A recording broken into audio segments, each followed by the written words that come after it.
Kementerian PPN Bappenas mengumumkan rencana awal rencana kerja pemerintah atau RKP tahun 2025. Dalam RKP tersebut, pemerintah menargetkan tingkat kemiskinan berada pada level 7 hingga 8%.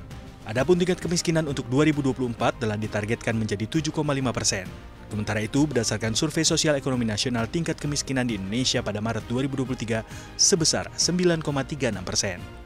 Selain kemiskinan, pemerintah juga telah menetapkan target pertumbuhan ekonomi 2025 mencapai 5,3 hingga 5,6%. Indikator lainnya yang ingin dicapai pemerintah adalah tingkat pengangguran terbuka 4,5 hingga 5%, rasio Gini 0,379 hingga 0,382, dan indeks modal manusia 0,56. Menteri PPN Kepala Bappenas Suharso Monoarfa menjelaskan, RKP akan digunakan untuk menjadi acuan bagi seluruh pemangku kepentingan untuk menyusun rencana pembangunan sesuai tugas dan fungsinya masing-masing. Dia menjelaskan tema RKP 2025 adalah akselerasi pertumbuhan ekonomi yang inklusif dan berkelanjutan.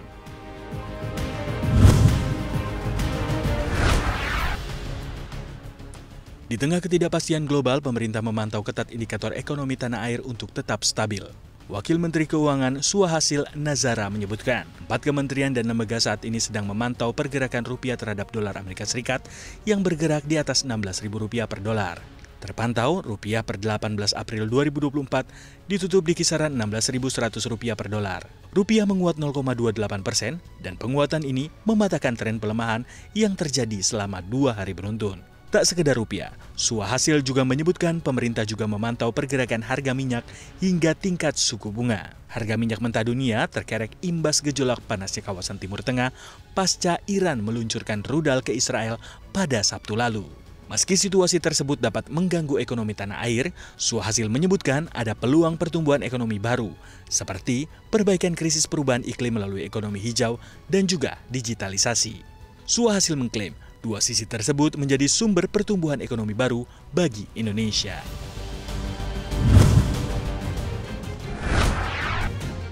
Presiden Joko Widodo menerima kunjungan Menteri Luar Negeri Cina Wang Yi di Istana Kepresidenan Jakarta.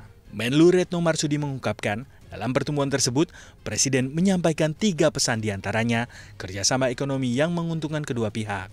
Salah satunya soal kerjasama di Nusantara dan kereta cepat yang dilanjutkan hingga Surabaya. Pembahasan kerjasama ekonomi tersebut akan dibahas dalam pertemuan High Level Dialog Cooperation Mechanism di Labuan Bajo. Pertemuan ini juga membahas isu global seperti situasi di Timur Tengah.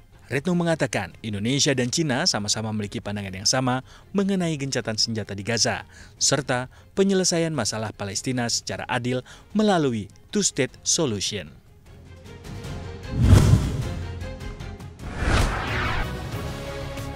Awal pekan ini, CEO Tesla Elon Musk menyampaikan rencana PHK terhadap 10% karyawannya yang tersebar di dunia. Musk mengatakan PHK akan membantu menyiapkan perusahaan untuk menghadapi fase selanjutnya dalam mengenjot pertumbuhan. Menyusul pemberitahuan tersebut, Tesla mengumumkan pemangkasan 285 karyawan dalam gelombang pertama di New York, Amerika Serikat. Mayoritas karyawan bekerja di pabrik Tesla di Buffalo, sebagian lainnya merupakan karyawan yang bekerja di pusat servis dan toko Tesla. PHK di Buffalo menandai pengurangan 14% karyawan di pabrik Tesla tersebut. Diketahui, Tesla mencaplok pabrik Buffalo setelah menyelesaikan akuisisi senilai 2,6 miliar dolar Amerika Serikat terhadap SolarCity pada tahun 2017 silam. Pada awal bulan ini, Tesla disebut akan mengembangkan teknologi robotaksi dan membatalkan rencana untuk memproduksi mobil listrik yang lebih murah.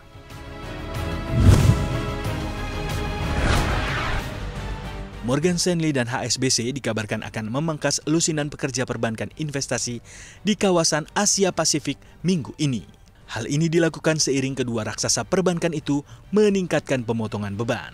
Ini terjadi di kala sepinya perjanjian bisnis dan lesunya pasar di Cina dan juga Hong Kong yang membebani prospek bisnis. Menurut 3 sumber, Morgan Stanley akan memangkas setidaknya 50 pekerja perbankan investasi di wilayah Asia Pasifik mulai minggu ini. Lantas, ini akan mempengaruhi sekitar 13% dari 400 tenaga kerja perbankan cabang kedua bank investasi itu di Asia. PHK pada unit perbankan investasi HSBC yang menghasilkan sebagian besar keuntungan di Asia dimulai pada hari Selasa. Secara terpisah, ketiga sumber mengatakan pemangkasan ini akan menyebabkan hengkangnya sekitar 30 pembuat kesepakatan di wilayah tersebut pada minggu ini. Morgan Stanley menolak mengomentari PHK tersebut.